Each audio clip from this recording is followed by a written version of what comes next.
والله ولي واتور صورة جمرة جديدة هذا اللي قارع عيار لما ورا كرم وقت لكن وافرك وحين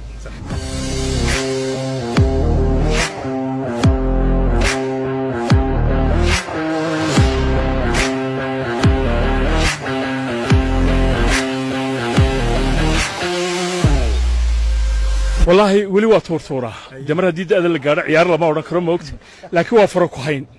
marka bahasha bariga horanaad ciyaari jiray deemayka intan bal laga yaqaan mar hada taa u dhigayso ya garankayga waxa ka muuqdo wad arkaa mar hada 20 jiradii la dhigayno waa dadaalayna hadda adaa iga marxaatiya iyo inta daawan doonta laakiin markaan dadka ku yiraahdo basketball baan ciyaara badan ay gama rumaystaan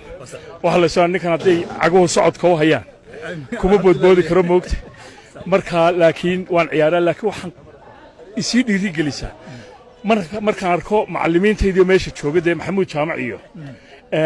iyo macallimiintoodii oo Axmed Daahir ayaan idhaahdaa wali kaama dhaw moogta ya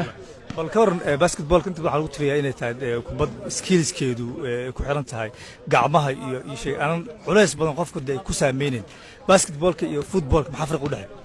farqiga u dhaxeeya waxa weeye basketballka marna xaggana joogtaa riinkan oo weerar baatay marna riinka kala joogtaa difaac baatay halka laga yaabo kubadda cagta inaanay ku imanin 5 daqiiqo kale tan ama xaggaasaad ku maqantay ama xaggaasaad ku maqantay marka 40 daqiiqo la ciyaarayo marna meel taagnayn meeshid marka waxa la yiraahdaa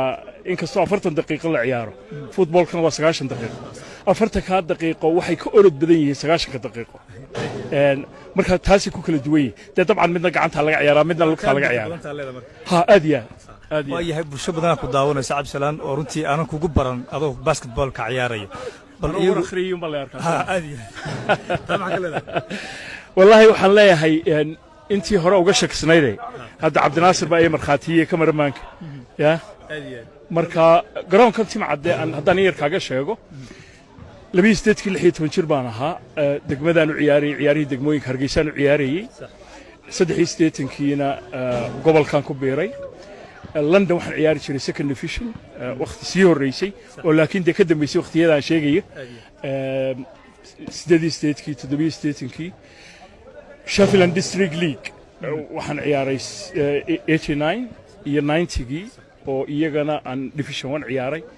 marka bahasha xog baan u ciyaari jiray laakiin hadda inaan dididun bal laga yaqaan